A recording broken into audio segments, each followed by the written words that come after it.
வணக்கம். மாலை முரசு செய்திகளை விரிவாக பார்ப்பதற்கு முன் தலைப்புச் செய்திகள். குறுவை சாகுபடிக்கு தண்ணீர் திறந்துவிட கர்நாடக அரசிடம் கமல்ஹாசன் வலியுறுத்தல். காவிரி விவகாரத்தில் தமிழக அரசுடன் பேச்சுவார்த்தை நடத்த தயாராக இருப்பதாக குமாரசாமி பேட்டி.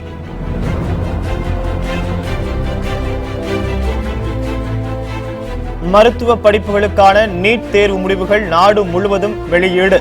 ஜூன் 25ஆம் தேதி முதற்கட்ட கலந்தாய்வு தொடங்கும் என இந்திய மருத்துவ கவுன்சில் அறிவிப்பு.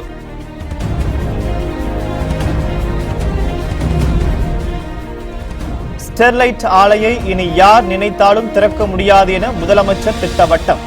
வன்முறையில் ஈடுபட்டவர்கள் மட்டுமே கைது செய்யப்பட்டிருப்பதாகவும் விளக்கம்.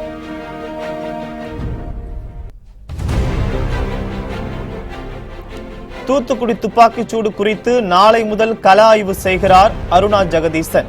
ஆவணங்களை பெற ஓய்வு பெற்ற நீதிபதிகள் 2 பேர் நியமனம்.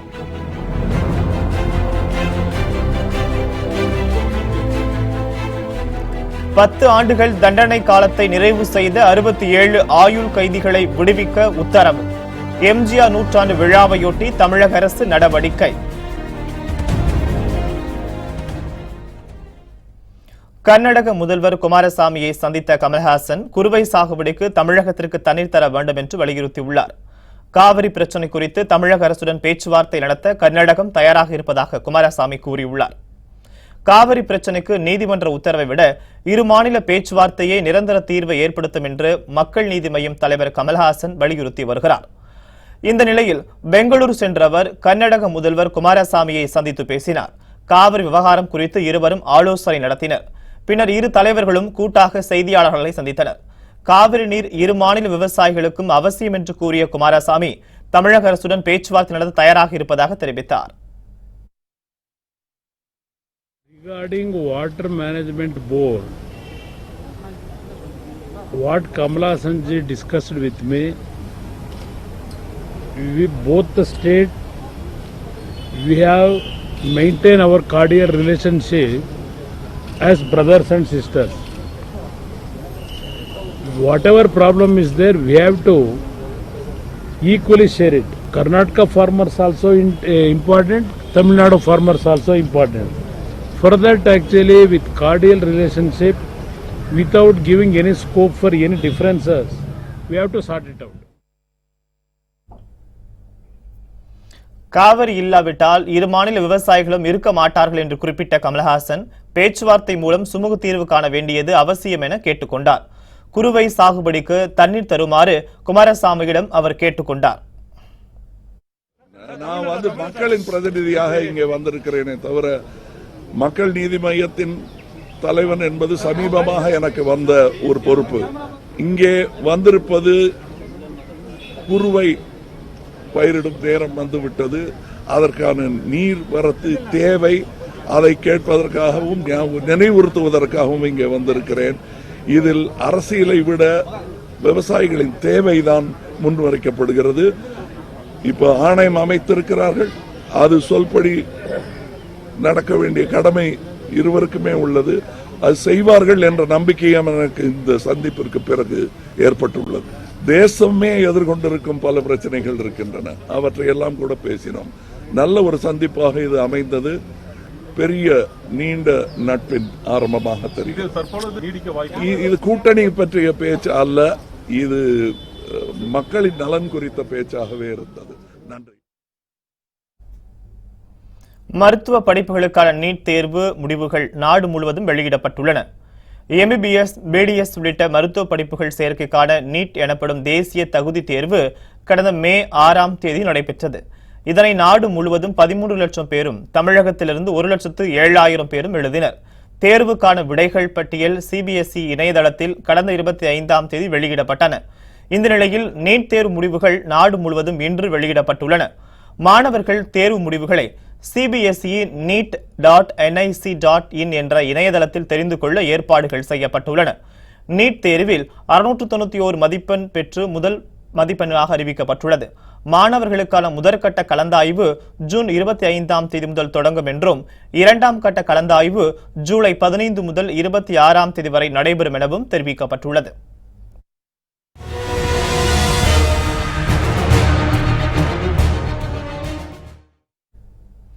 ஸ்டெர்லைட் ஆலையை இனி யார் நினைத்தாலும் திறக்க முடியாது என்று முதலமைச்சர் பழனிசாமி திட்டவட்டமாக தெரிவித்துள்ளார். காவிரி விவகாரத்தில் தமிழகத்தின் உரிமைகள் மீட்கப்பட்டு இருப்பதாக அவர் கூறியுள்ளார். ஸ்டெர்லைட் விவகாரம் குறித்து சட்டசபையில் உரையாற்றிய எதிர்க்கட்சித் தலைவர் மு க ஸ்டாலின் நிரந்தரமாக மூட பேரவையில் தீர்மானம் நிறைவேற்ற வேண்டும் என்று கேட்டுக் கொண்டார். இதற்கு பதிலளித்து உரையாற்றிய முதலமைச்சர் பழனிசாமி ஸ்டெர்லைட் ஆலையை இனி யார் நினைத்தாலும் திறக்க முடியாது என விளக்கம் அளித்தார். ஆலைக்கு கொடுக்கப்பட்ட அனைத்து உரிமங்களும் ரத்து செய்யப்பட்டு சீல் வைக்கப்பட்டு இருப்பதை சுட்டிக்காட்டிய அவர் வன்முறையில் ஈடுபட்டவர்கள் மட்டுமே கைது செய்யப்பட்டு இருப்பதாக குறிப்பிட்டார். துண்டிக்கப்பட்டிருக்கின்றன. பாய்லர் லைசன்ஸ் அதுவும் ரத்து செய்யப்பட்டு விட்டது. விரிவாக்கத்திற்கு தேவையான நிலம் கொடுக்கப்பட்டது, அதுவும் ரத்து செய்யப்பட்டு விட்டது. ஆகவே இன்றைக்கு ஆலை இயங்காத அளவிற்கு அனைத்து வகையிலும் அரசு நடவடிக்கை எடுக்கப்பட்டது என்பதை தங்கள் வாயிலாக மாண்புமிகு எதிர்க்கட்சித் தலைவர்களுக்கு தெரிவிக்கின்றனர். இப்பொழுது மாண்புமிகு எதிர்க்கட்சித் தலைவர்கள் நிரந்தரமாக மூட வேண்டும் என்று சொல்லிக்கின்றார்கள். நிரந்தரமாக மூடி சீல் வைக்கப்பட்டு விட்டது. இனிமேல் ஆலை திறக்க முடியாது. தீ வைத்தவர்கள் உருட்டுக்கட்டையாய் வைத்து யாரை அடித்தாலும் சரி, தவறுதான். அவே அப்படி வன்முறையில் ஈடுபட்டவர்களைத்தான் காவல்துறையினர் கை செய்ய பொதுமக்களை அல்ல என்பதையும் நேரத்தில் தெரிவித்துக் கொள்கிறேன். அதுக்கு தக்க ஆதாரங்கள் இருந்தால்தான் கைது செய்கிறார்கள். தூத்துக்குடி துப்பாக்கிச்சூடு குறித்து நாளை முதல் கள ஆய்வு செய்ய இருப்பதாக விசாரணை ஆணைய தலைவர் அருணா ஜெகதீசன் தெரிவித்துள்ளார். தூத்துக்குடி ஸ்டெர்லைட் ஆலைக்கு எதிரான போராட்டத்தின் போது நடத்தப்பட்ட துப்பாக்கிச் சூட்டில் 13 பேர் உயிரிழந்தனர். இதுகுறித்து விசாரணை நடத்த ஓய்வு பெற்ற நீதிபதி அருணா ஜெகதீசன் தலைமையில் ஒரு நபர் ஆணையத்தை தமிழக அரசு அமைத்துள்ளது. இந்த நிலையில் தூத்துக்குடி சென்றுள்ள அருணா ஜெகதீசன் ஆட்சியர் அலுவலகத்தில் ஆலோசனை நடத்தினார். பின்னர் செய்தியாளர்களுக்கு பேட்டியளித்த அருணா ஜெகதீசன் தூத்துக்குடி சம்பவம் குறித்து தகவல் அளிப்பவர்களின் தகவல் ரகசியமாக வைக்கப்படும் என்று தெரிவித்தார். நாளை முதல் கள ஆய்வு செய்ய இருப்பதாக கூறியவர் விசாரணை நேர்மையான முறையில் இருக்கும் என்று உறுதியளித்தார்.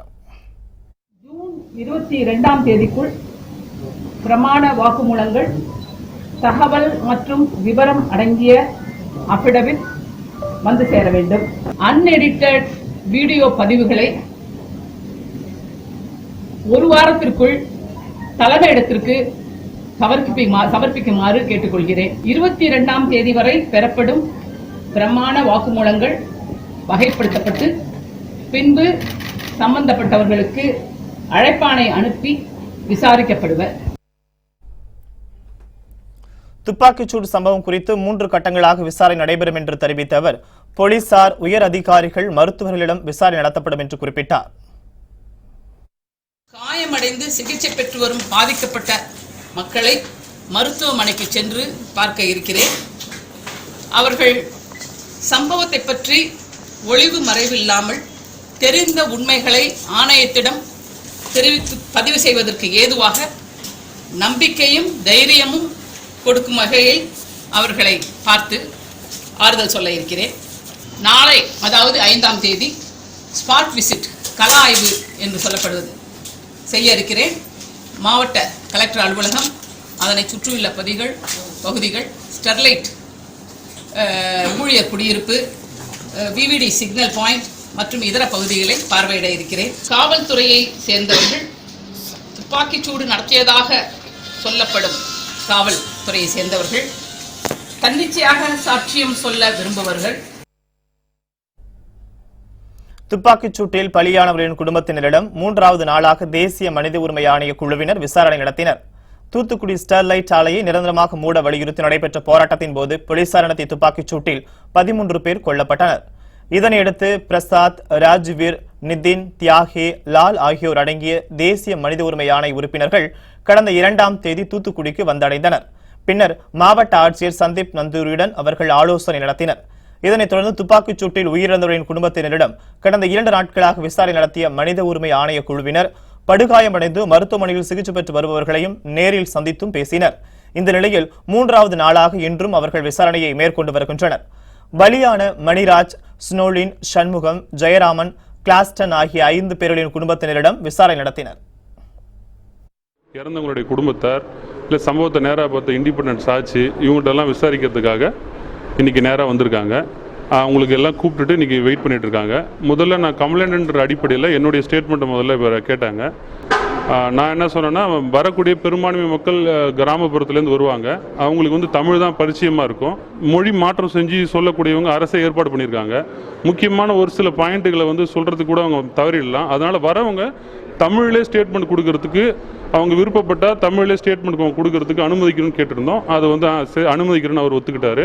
அதனால் பாதிக்கப்பட்ட மக்கள் இங்கிலீஷ் தெரியல, எதுவும் தெரியலாலும் ஹிந்தி தெரியலும் கவலைப்பட தேவையில்ல. வரவங்க தன்னுடைய அனைத்து குறைகளையும் தான் நேரடியாக என்ன பார்த்தாங்கன்றதையும் ஒரு பேப்பரில் தமிழ் எழுதி கூட ஆணையத்துக்கு முன் சமர்ப்பிக்கலாம். எம்ஜிஆர் நூற்றாண்டு விழாவையொட்டி 67 ஆயுள் தண்டனை கைதிகளை விடுதலை செய்ய தமிழக அரசு முடிவு செய்துள்ளது. இது தொடர்பாக வெளியிட்டுள்ள அறிக்கையில், எம்ஜிஆர் நூற்றாண்டு பிறந்த நாளையொட்டி தமிழக சிறைகளில் இருந்து வரும் சிறைவாசிகளை முன் விடுதலை செய்ய அரசு முடிவு செய்துள்ளது என குறிப்பிடப்பட்டுள்ளது. இது தொடர்பாக இந்திய அரசியலமைப்பு சட்டப்படியும் மாநில ஆளுநர்களுக்குள்ள அதிகாரத்தை பயன்படுத்தியும் உச்சநீதிமன்றம் மற்றும் மாநில நீதிமன்றங்களின் வழிகாட்டுதல் படியும் சட்டப்பூர்வமாக ஆணைகள் வெளியிடப்பட்டுள்ளதாக குறிப்பிடப்பட்டுள்ளது. அதன்படி 25/2/2018 அன்றுடன் 10 ஆண்டுகள் தண்டனை காலத்தை நிறைவு செய்த 67 ஆயுள் தண்டனை கைதிகள் முதற்கட்டமாக விரைவில் விடுதலை செய்யப்படுவார்கள் என தெரிவிக்கப்பட்டுள்ளது.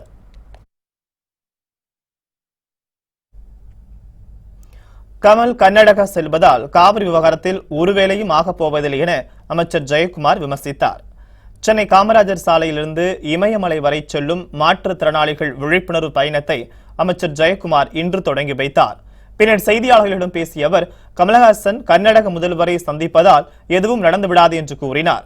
கமல் தனி ஒருவனா, கூட்டத்தில் ஒருவனா, 1000-ல் ஒருவனா என்பதை மக்களே தீர்மானிக்க வேண்டும் எனவும் அமைச்சர் ஜெயக்குமார் தெரிவித்தார்.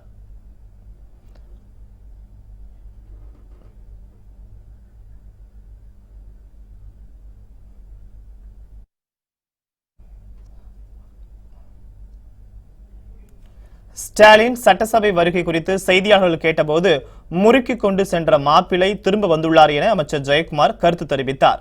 தேர்தலில் வெற்றி பெற்று ஆட்சியை பிடிப்போம் என்ற டிடிவி தினகரனின் கருத்து ஆள் இல்லாத கடையில் டீ ஆற்றுவது போல் உள்ளதாக அமைச்சர் ஜெயக்குமார் கூறினார். சட்டமன்றம் வந்து ஒரு மிகப்பெரிய அமைப்பு ஜனநாயகத்தில். எனவே அதை பயன்படுத்திக் கொள்வதுதான் புத்திசாலித்தனம். எனவே வந்திருப்பது என்பது ஒரு நல்ல வரவேற்க தகுந்த விஷயம்தான். மாப்பிள்ளை ரொம்ப முறுக்கிட்டு போனார் கோவமா. மாப்பிள்ளை திரும்பி இருக்காரு. ஸோ அதுக்காக என்னுடைய வாழ்த்துக்கள் நான் தெரிவிச்சுக்கிறேன். அதிகாரம் படுத்தது ஆணையம். ஏன்னா அந்த ஆணையத்தின்படி எல்லாம் அந்த தீர்ப்பாயத்தில் சொல்லப்பட்டதெல்லாம் அப்படி அந்த ஆணையத்தில் வந்திருக்கு.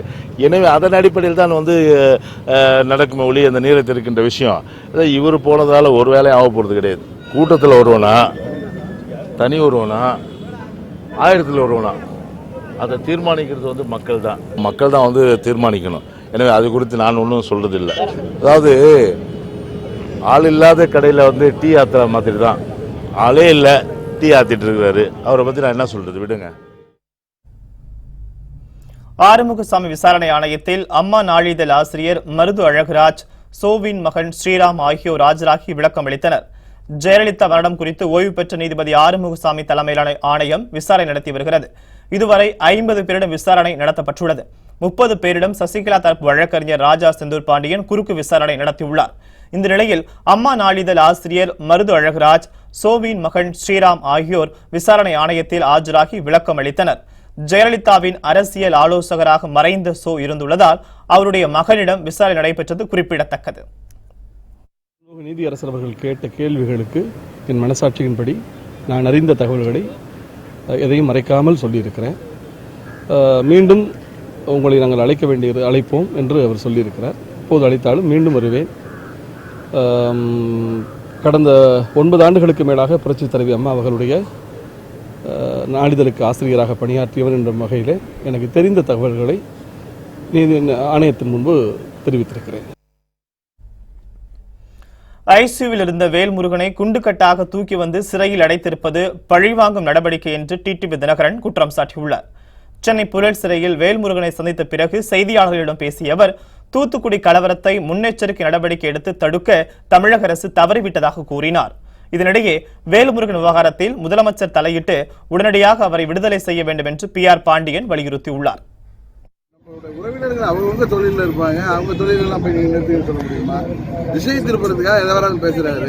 அதுக்கு பதில் சொல்லணும்னு கேட்டால் அது உறுப்பினரோட குடும்பத்தினர் சொல்றாரு. அவர் என்ன வச்சுக்கிட்டேன் அதுக்கு பதில் சொல்லணும்னா மேதகு சபாநாயகர், வானலாவை அதிகாரம் உள்ள சபாநாயகர் அவர் உங்களை பற்றி சொல்லிக்கிறாரு.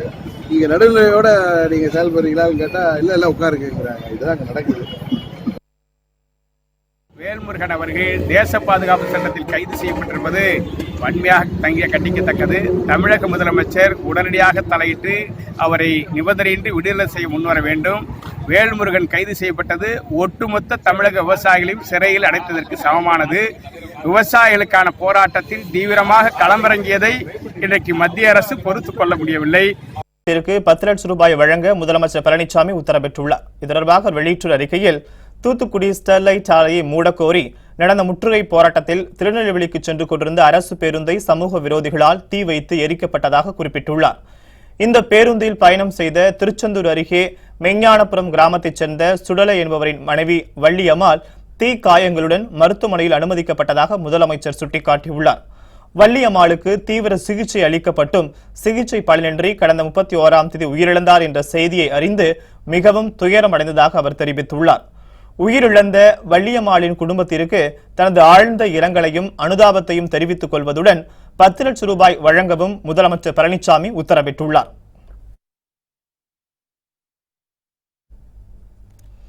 கிருஷ்ணகிரி கேஆர்பி அணைக்கு வரும் நீரின் அளவு அதிகரித்துள்ளதால் தென்பெண்ணை ஆற்றங்கரையோர மக்களுக்கு வெள்ள அபாய எச்சரிக்கை விடுக்கப்பட்டுள்ளது. தொடர் கனமழை காரணமாக கிருஷ்ணகிரி கேஆர்பி அணைக்கு வரும் நீரின் அளவு அதிகரித்துள்ளது. அதே நேரம் கேஆர்பி அணையின் முதல் மதகு கடந்த வருடம் உடைந்ததை அடுத்து 52 அடி உயரமாக இருந்த அணையின் கொள்ளளவு 42.5 அடியாக குறைக்கப்பட்டு தற்காலிக மதகு பொருத்தப்பட்டது. முதல் மதகை மாற்றியமைக்கும் பணி ஓரிரு நாட்களில் தொடங்க உள்ளதால் அணையிலிருந்து 3 மதகுகள் வழியாக 1600 கனஅடி நீர் திறக்கப்பட்டு வருகிறது. இதனால் கிருஷ்ணகிரி, தருமபுரி, திருவண்ணாமலை, கடலூர், விழுப்புரம் மாவட்ட தென்பெண்ணை ஆற்றங்கரையோர மக்களுக்கு வெள்ள அபாய எச்சரிக்கை விடுக்கப்பட்டுள்ளது. பொதுமக்கள் யாரும் ஆற்றில் குளிக்கவோ ஆற்றை கடக்கவோ கூடாது என கிருஷ்ணகிரி மாவட்ட நிர்வாகம் எச்சரிக்கை விடுத்துள்ளது.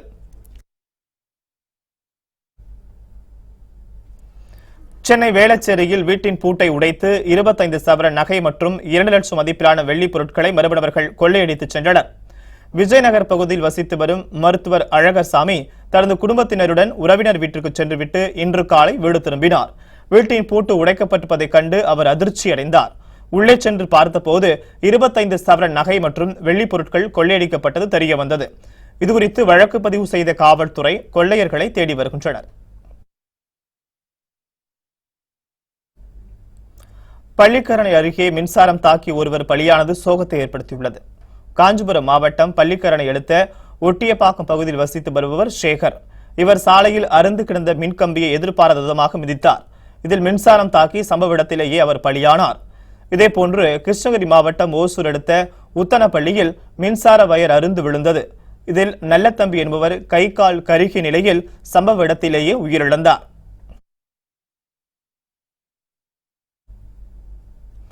ஐநா சபையில் ஈழத் தமிழர்களுக்கு ஆதரவாக இந்திய பிரதிநிதிகள் குரல் கொடுக்காமல் போனது வேதனை அளிப்பதாக ஓய்வு பெற்ற நீதிபதி ஹரிபரந்தாமன் தெரிவித்துள்ளார்.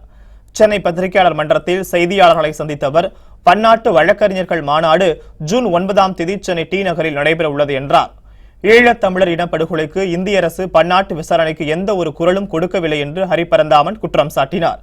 மேலும் சிங்களத்தில் தமிழ் இன படுகொலை தொடர்பாக ஐநா சபையில் பொது வாக்கெடுப்பு நடத்த உத்தரவிட வேண்டும் என்று கூறிய அவர், அதற்கு இந்திய அரசும் தொடர்ந்து குரல் கொடுக்க வேண்டும் என்று வலியுறுத்தினார்.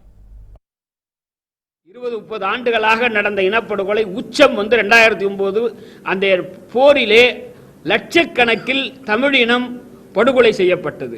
அந்த படுகொலை சம்பந்தமாக பன்னாட்டு நீதி விசாரணை வேண்டி தமிழகத்திலே கூட 2011 தமிழக சட்டசபையில் ஏகமனதாக தீர்மானம் நிறைவேற்றப்பட்டது. தமிழக சட்டசபையிலே நாம் தீர்மானம் நிறைவேற்றினாலும் இந்திய பாராளுமன்றத்தில் அப்படி ஒரு தீர்மானம் நிறைவேற்றக்கூடிய அளவுக்கு நமக்கு சக்தியாக தமிழ் இனம் இல்லை என்பதுதான் உண்மை.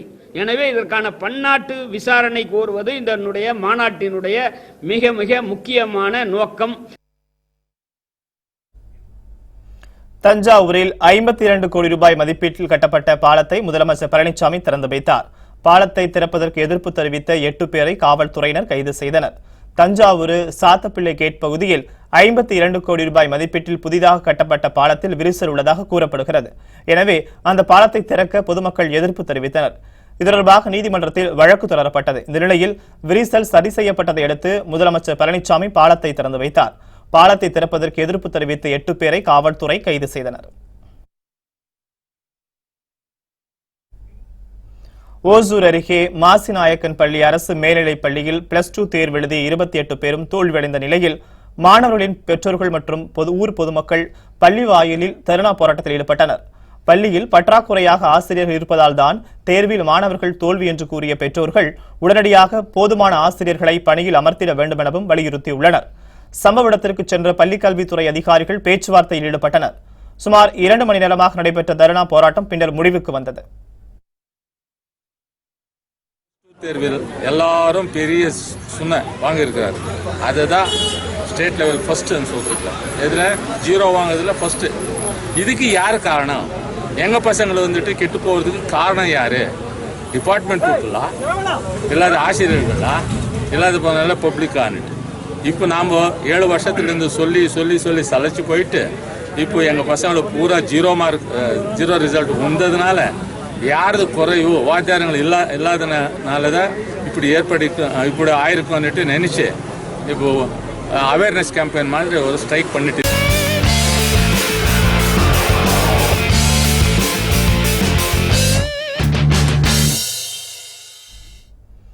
மெக்சிகோவில் பரவிவரும் காட்டுத் தீயினால் அப்பகுதியில் வசிக்கும் பொதுமக்கள் பாதுகாப்பான இடங்களுக்கு வெளியேற்றப்பட்டுள்ளனர். வட அமெரிக்காவில் அமைந்துள்ள மெக்சிகோவிற்கும் தெற்கு கொலராடோவிற்கும் நடுவே அமைந்துள்ள வனப்பகுதியில் காட்டுத்தீ ஏற்பட்டது. கடும் புகை மூட்டத்துடன் தீ வேகமாக பரவி வருகிறது. இதனால் வனப்பகுதியொட்டி வசிக்கும் மக்கள் கடும் அவதிக்கு ஆளாகி வருகின்றனர். அவர்களை பத்திரமான இடங்களுக்கு வெளியேற்றும்படி முழுவீச்சில் மேற்கொள்ளப்பட்டு வருகிறது. காட்டுத்தீயை அணைக்கும் முயற்சியில் தீயணைப்பு படையினர் தீவிரமாக ஈடுபட்டு வருகின்றனர். குடியிருப்பு பகுதிக்குள் தீ பரவாமல் இருக்க முன்னெச்சரிக்கை நடவடிக்கைகள் மேற்கொள்ளப்பட்டு வருகின்றன.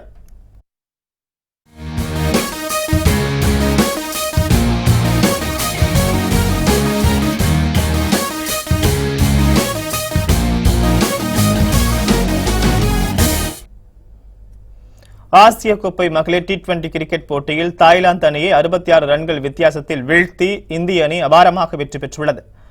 கோலாலம்பூரில் நடைபெற்ற ஆசிய கோப்பை மகளிர் T20 கிரிக்கெட் போட்டியில் தாய்லாந்து இந்திய அணிகள் மோதின. டாஸ் வென்ற தாய்லாந்து அணி பந்து வீச்சை தேர்வு செய்தது.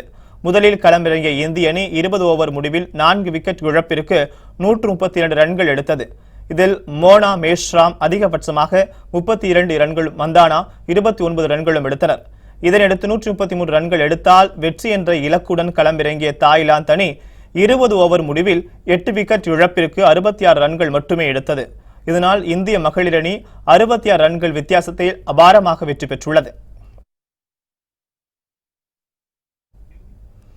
புத்தம் புதிய செய்திகள் அவ்வப்போது முழுமையாக மாலை முரசு தொலைக்காட்சி வழங்கும். இணைந்திருங்கள் மாலை முரசு தொலைக்காட்சியுடன். வணக்கம்.